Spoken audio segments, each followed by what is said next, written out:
Scott Richards, who's the founder of Slightly Choppy, is an artist and a graphic designer who happens to be an LCAD graduate and previously was creative director at Quiksilver and Stance.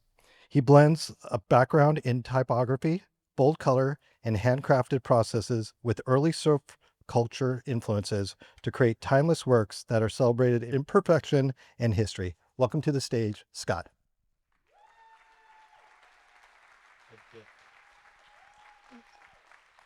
Adam. Hello. Honored to have you here. Hello, everyone. How many of you follow Scott on Instagram? Just out of curiosity. All right, small collection. Tonight, everyone get on, follow Slightly Choppy. You'll definitely enjoy it. So let's kind of kick off. We're going to talk about some of your earlier days. You grew up outside of Detroit, out of all places. I did. With a strong work ethic shaped by your humble beginnings, as you told me. How has that early discipline influenced the way you approach creativity and running your own brand today? Oh boy, that's a good question. I think my years in Detroit were, of course, I was just a young fella, but I was first to offer my snow shoveling services, raking leaves, mowing lawns, delivering the Detroit news, and paper route. And so I had early days of just kind of hitting the pavement, working hard, just kind of doing some labor, and I didn't mind doing it. That's all I knew. So I think fast forward, it just kind of gave me a good work ethic to always, just kind of have a little grit and just kind of put the task ahead of me and just kind of power through it. So I guess there's parallels there, but it's been kind of with me throughout my life. Yeah. And then from there, you went on to film school, correct? I did. I came out from Detroit. I came out here in the late 80s to go to film school. I dabbled in that for a good year and a half, 2 years, and then surfing just kind of took over my life, and I started missing lots of school and dropped out of school. But surfing does that. And then from there, you kind of moved into art. And how did that kind of evolve too? Well, it wasn't that easy, but since you say this, which I love sharing this story, Yeah. but I met my wife, my girlfriend at the time, working at a local restaurant. And so I was surfing all the time and kind of drawing and doodling and just messing around. And as I was dating my girlfriend, her dad told me, son, if you want to date my daughter, you got to be in school. So he kind of gave me the ultimatum. And so I remember her and I sitting around brainstorming, figuring out what I would be good at or what I should go to school for. And so I remember putting together some of my drawings and going to Otis Parsons for a portfolio review, and I got torn apart. Basically, they said if art is what you want to do, this is what you gotta take life drawing and color design and 3D and what have you. So um I went to LCAD. And so I went to school here in 1993, 94, I believe it was. And I came for drawing and painting, graduated in 97 with a BFA in visual communication. So I seemed to be more of a designer than a painter. Yeah. It just kind of happened to where I was always putting typography in my work and what have you. So just kind of landed here and had some of the best years of my life. So looking back on that, what role did those play in shaping your perspective as a creative? The school. There are several things I learned. I just love the studio environment. I think having a place to where you get to discuss what you're gonna paint, but also to bring your craft and be able to start from a blank page to create something that you kind of knew that it was a learning process. You weren't necessarily going to create a masterpiece, but I really loved the challenge. Maybe it was whether it was an assignment or it wasn't, but those were early days of really kind of building the confidence to be able to start with a blank canvas or blank screen and be able to articulate and start forming an idea into a visual manifestation. So that was wonderful. Something that I learned in LCAD that I cherish to this day is learning how to critique. I think a lot of people have opinions and what they like and what they don't like, but it was really cool to hear the difference between something being subjective or objective and does it work or does it not work. So anybody who's had to critique artwork, it's always fun to try to find something positive that you can start off a critique with and then give some constructive feedback at that point and then finish on something positive. So it's something that I've learned to take away from. So if I'm working with peers or working with another business, it's kind of nice to be able to critique in a constructive way to where you're not hurting feelings, but really improving it and just kind of making it constructive. Mm, So that's great. it was good something I've learned for sure. And then right out of college, you moved into your first job. I did. Yeah. I didn't quite know. I remember back in '97, I think there was a portfolio review semester that we had, or maybe a quarter or something. But I remember putting my portfolio together, and I think the instructors were like, make sure you look sharp to your interview, wear a tie, make sure, you're presenting your best. And the first place I went to for a job was a place called McElroy Communications, and it was a small ad agency in Newport Beach that had Vans and G-Shock, K-Rock, Mammoth Mountain, all these youth culture kind of clients, if you will. And I remember having the interview, went well, about 45 minutes later. And as I was leaving, the owner turns to me and goes, and don't ever wear that tie again. So it was something to where it was like getting out of art school, felt like, I was definitely green. Anybody getting out of school, um, you still have a lot to learn, but you had the confidence. But it was something to where I was pretty proud of getting a job out of school, combining my passion for surf and art and creativity together. So And that I was mean, kind of my platform. and that was probably one of the most amazing creative crews, especially in that industry.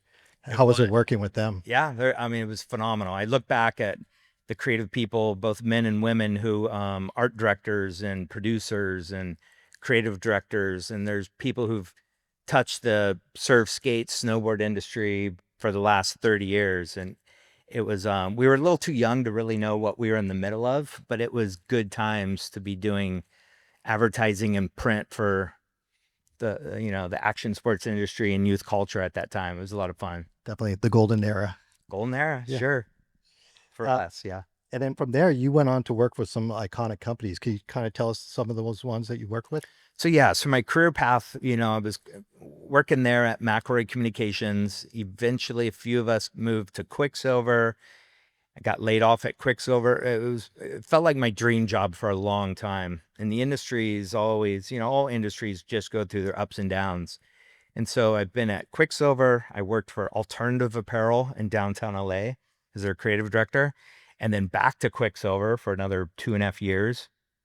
Got laid off again, and then went to work for Stance socks that were down in San Clemente. And I was there for about 5.5 years. So it was a good 20-year run of working in the action sports industry locally.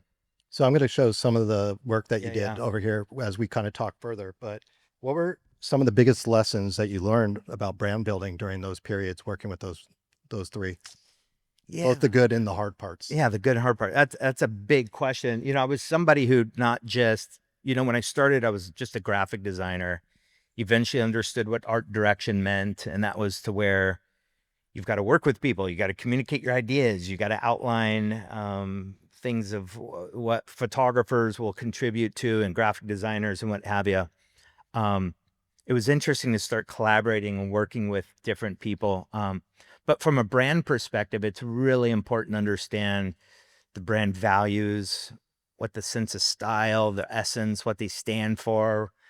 Within the action sports industry, it's really tricky to have a brand that's not going to be just a me too or not necessarily find their own voice. But with Quicksilver, it felt really refreshing to be a heritage brand within surf and board shorts, but also a brand that was kind of globally known, just, off the coastlines as well. So being there, working on endemic surf, skate, snow campaigns, but also getting to work within lifestyle and building creative and ads for Spin magazine and Rolling Stone and things that were a little more mainstream, if you will.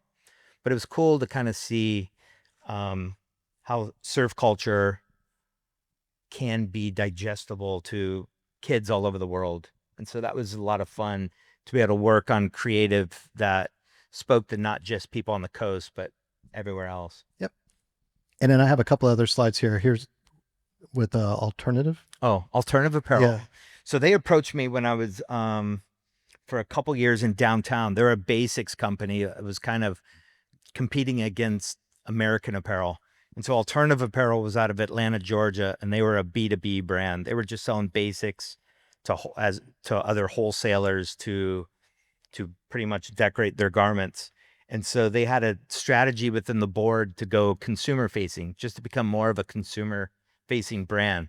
So I got the opportunity to come in, work with the existing creative team to rebrand them to just be more consumer facing. So new logo, visual identity into trims and labels and hang tags, and how that then gets into product design, into seasonal directions, working with the head product designers, and then working on things into marketing, into retail, helping build retail up on Abbot Kinney and Venice, working on the POP and all the fixture systems. So that was my first opportunity to step up from working with big teams to work with smaller teams on a small brand, to just really get into the nitty gritty design, and the visual language and the brand values, and make sure the product and everything we did was cohesive. So it was a good opportunity at Alternative Apparel for sure. And then the next one was Stance. How's Yeah. that? So Stance was after my 13 plus years at Quiksilver, and that was a growing company. I think I was employee 16 or 17 when I first started back in 2014 or something like that. And so that was my opportunity to just kind of apply everything I knew on not just a brand that's kind of vertical to an action sports market, but to understand segmentation, to where you're creating product and stories and content that are for a specific audience. So this is just a collection that I helped bring to life within the reserve and dress. And so Stance launched pretty much within the action sports, skaters, surfers, all the punks and poets. And you could see that the product was something maybe more found, not just the look and feel, but the distribution strategy was different. And that's how Stance went from, being a small action sports brand into a global lifestyle brand, as you segment into different product for different audiences, if you will, different distribution strategies.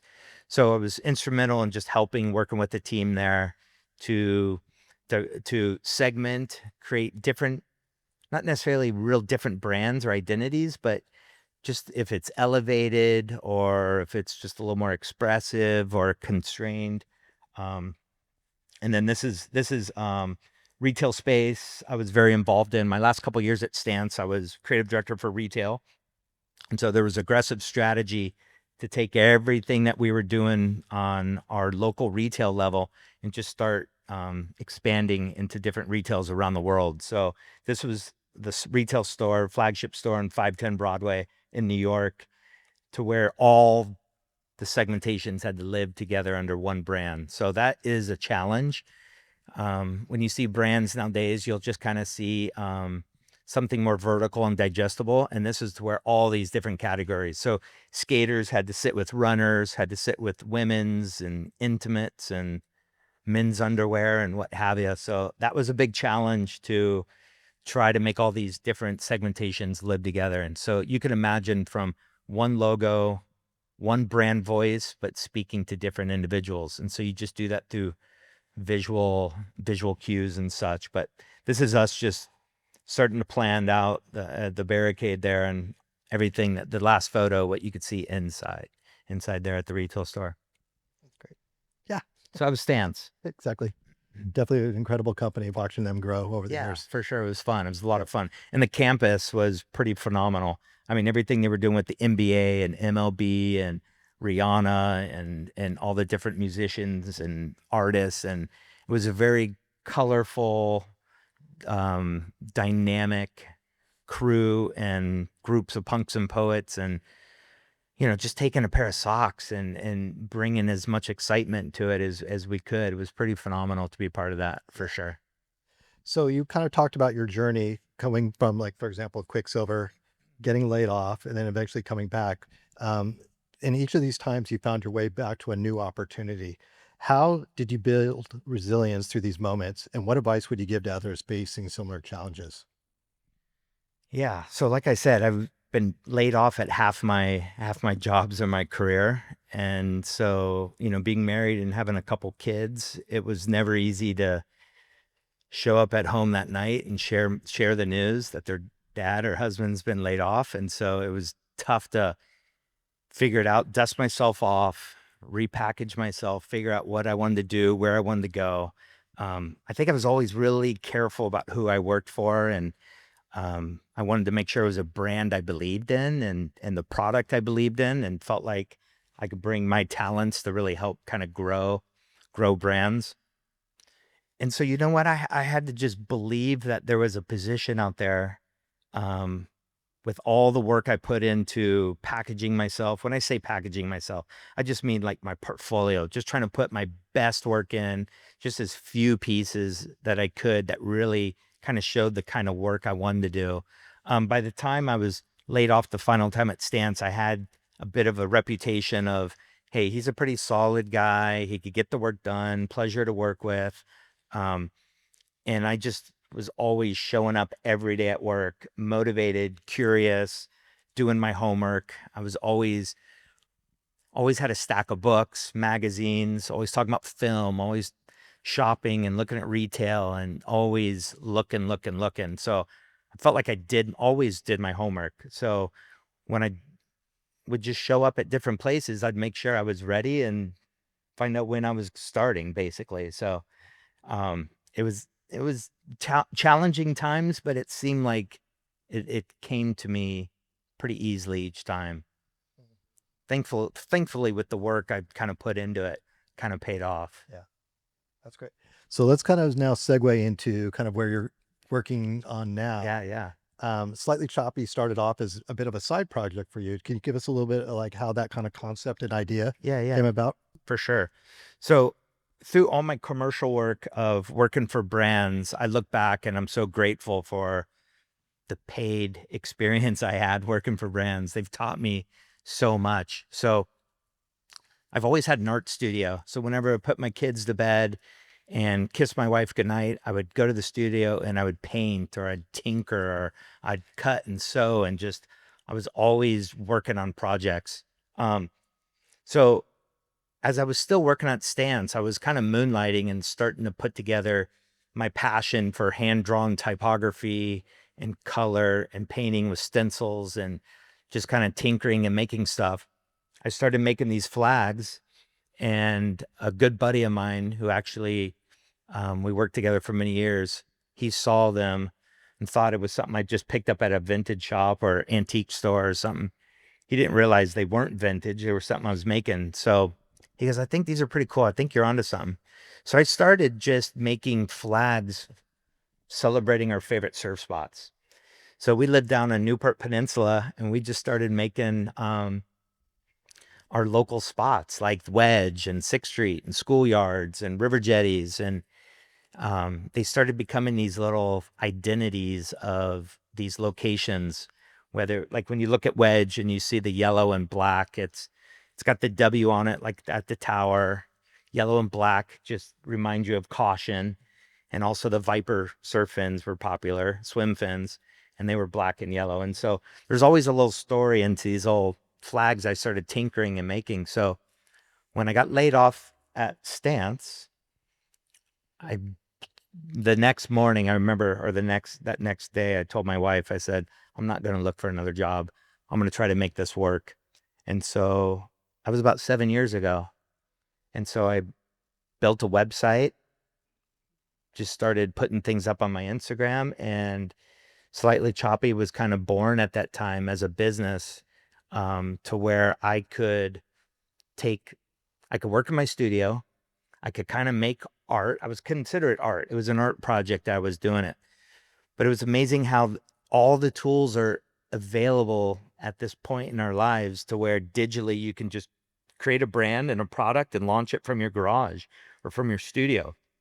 And so just always had an eye for design and typography and color. And I just started I taught myself to sew and just started putting these things together. So Slightly Choppy comes from my passion of surf and um, the texture of the water and how, there's things are a little imperfect and bumpy and choppy, if you will. So things within my craft are also a little hand worn and slightly imperfect and what have you. So it's been, like I said, I've been doing it for 7 years, and I pinch myself every day that this is what I get to do for a living. So it's pretty fantastic. I have one on my wall at the house, and we look at it every day, and we love it. Awesome. So your flags, as you mentioned, are handmade, soulful quality. That feels very different from any like mass-produced type of products. What is important to you to focus on craft and storytelling in your work? Hmm. Someone told me an analogy: bankers learn about counterfeit money by not studying counterfeits, but spending time with the real thing all the time. So when counterfeits come across their hands, they know something fake immediately. So authenticity has always been so important to me. My passion and my love for art and objects and things that are well made is kind of at the center of everything I do. So when I first started these, I had so many people reach out and say, "Oh, we can get those manufactured overseas," and was never anything I was really interested in. I wanted to handcraft each one and really take my time kind of forming these. It's kind of like having clay and you're just kind of massaging it until it becomes something beautiful. And so my process is kind of like that in the sense of taking my graphic design skills, my art skills, my merchandising skills that I learned from the companies I work for, and just start tinkering and putting it together. Sometimes it looks a little more well thought through than the actual process. Sometimes it's chaos. And then it just, as you edit and curate and select, it just becomes just right, if you will. Yeah. I know I've seen some imitation flags out there that have copied you, and I know you called out one or two of them every now and then. So, but I think everyone sees yours and they know yours right off the bat when they see them. Well, I appreciate that, and it's something I never want to call people. It's really hard in the social media world to see. I come from the school of you do your homework, you study, you sketch, you really put the hard work in, and it's tough to have somebody just kind of look right at your work and just kind of bite it and then build their business off of it. Um, but I've had some good friends to remind me, like, put your energy moving forward. Don't worry about getting into legal issues of dealing with copycats or anything like that. So I'm proud knowing where I've come from and what we've been able to put together. Um, and so I try not to dwell on Yeah. any of that. It's hard to see and kind of stomach sometimes, Yeah. but I'm happy with what I created, and I don't need the whole pie. I just want a piece of the pie, Yeah. and it enables me to do what I love to do. So So, with your background coming from traditional marketing and now this kind of shift into direct to consumer, social media, everything's quick, fast. What's the most exciting and most challenging part that you're seeing about launching a brand in this time?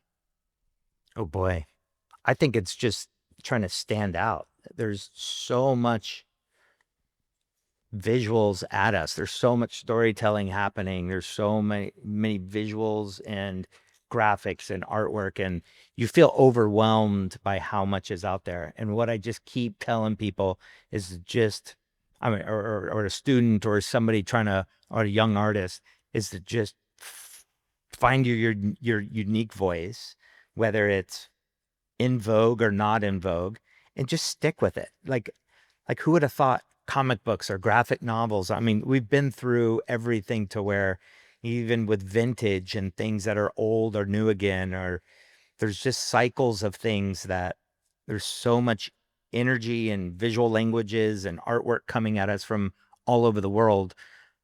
I'm more drawn to things that are authentic and personal and just have a human quality to it. It doesn't need to be perfect, just needs to be kind of raw and intentional and just exciting. Yeah. So don't try to blend in and don't try to do what everyone else is doing or make someone else happy. Just kind of find a voice and really fight to keep it yours and your and just kind of stick with it. So whether you're a painter or a musician or videographer or something, it's like just keep doing what you love to do. I guess that's probably the thing I took away from art school also is thumbnails, sketch, like dream things, document things, take photos, do your homework.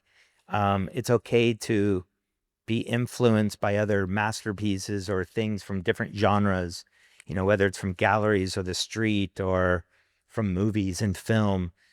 Find things that you love and then start just creating things. And it takes a while to develop your own voice, you know?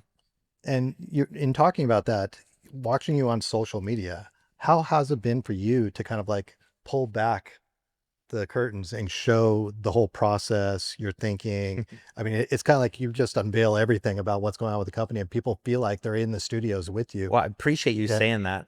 I surround myself with some good people that work with me to help with videos and I'm a guy that just likes to work in the studio. And sometimes I'm really, I got to stop and film this or take a photo. And it's not why I'm doing it. Most of the time I'm not doing it. Um, but my process, I take home stuff. I patina things in salt water outside the house all the time and tea stain things. And I'm always getting dirty and always making things. So it's, I think the people who succeed are the ones who are prolific and like put the work into it, whether it's commercial work or fine art or music or whatever it is. It's just keep doing it. And if you're unique and you're passionate and you're curious, it's like you're going to be successful. And success is defined in so many different ways. Um, so, like I said, I pinch myself every day doing what I'm doing, and I love the process, and I love going in the studio every day and just and working. So you mentioned to me that it's almost been a decade now that you've been making flags, but the business has been about 6 or 7 years Yeah, in that. correct. 10 years I've been making flags. So how do you keep your creativity fresh and work so close to your heart? Mm. Travel is really important.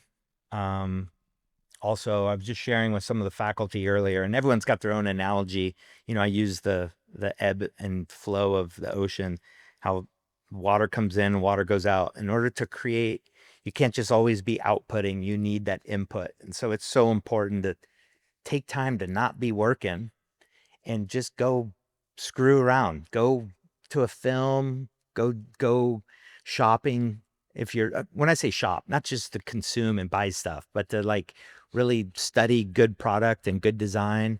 Um, Go to museums, read books, look at books, and just really surround yourself with things that just excite you. I think that's what's so important. There's so much content rich uh stories out there that it's it's easy, but I think it's hard. There's days where it's hard to be motivated and you just kind of sit for a bit. Maybe that's the time when you just need to look at something completely different, something inspiring. And so that's what I do all the time. I've got to have input to have output. Is there anything recently that has really inspired you? Let's see.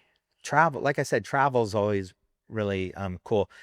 Sometimes my wife and I drag her to certain random things. And we went to Paris recently and got to see Wes Anderson's retrospect Okay. at the Cinematheque, and that gallery exhibit was pretty phenomenal. So, of course, a filmmaker who takes art direction as takes it to the nth degree, and it was just this museum filled with costumes and sketches and props and just everything that Wes uses. His creative process is art, and it's not just the finished film. So I know that's kind of a international crazy place to go travel, but I'll just cruise around the neighborhood and shoot photos of address plates and color breakups and things that look like they're half finished. And I'm inspired by all that. Like I said, Paul Smith, the UK clothing designer, says you can find inspiration in anything, and if you can't, look again.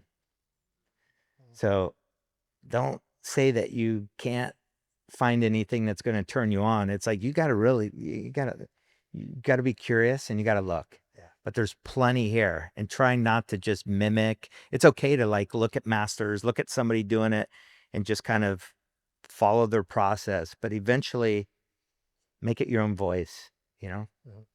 Great. I think you inspired a few people there. I paid them.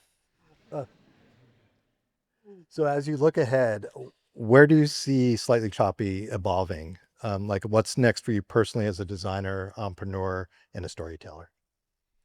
You know, when I first started Slightly Choppy in my studio, I had a whole list of products I wanted to create. I wanted them to all be handmade novelty things that were just that became keepsakes for people to collect and to be surrounded by important artisanal kind of products. And so the flags were just the first thing I started.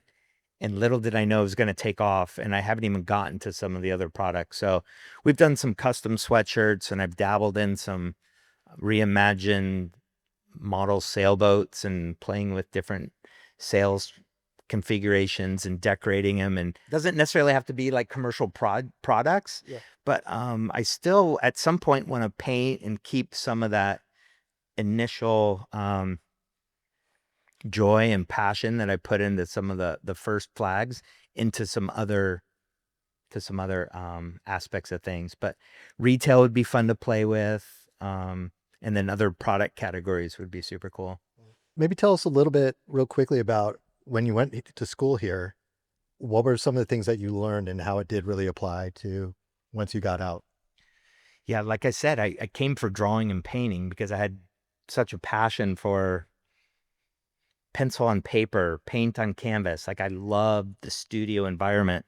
And then as I was exposed to digital media and the photography black room and just all the other platforms or other crafts there at school, I couldn't just I couldn't just do one thing. I felt like I was somebody who wanted to keep putting all the materials together. It just kind of came out to be graphic design, if you will. So, um, like I said before, critiquing, learning how to take abstract ideas and work them out on pencil paper before I get to the computer. Sometimes the computer dictates what you do, and I like to kind of have a concept and really just kind of work it out, mock it up. I'm always prototyping. And so I learned that in school a lot too was, hey, just keep doing thumbnails, keep working through the problem as best you can. So those are some things. And like I was just telling a few people earlier, I'd still be here at art school if I could. Mhm. It was some of the greatest days. It was awesome. That's great. I think we're, before we came up on stage here, we noticed a lot of the students here were doodling in their iPads Good. all over there. So it's definitely the next generation is Perfect. definitely embraced it for sure. So do you want to tell everyone how they can find you, watch you, learn more about you? Sure. I don't do a ton of social media, but I am on Instagram. It's Slightly Choppy. Slightly Choppy. Yeah. And definitely check out his website, And I have a website, Slightly Choppy. .com. It's all And check Slight it. Choppy. Everyone go grab your favorite flags. So with that, thank you so Thank much you for being on guys. stage Thank here. you. Appreciate it. Appreciate it. Thank you.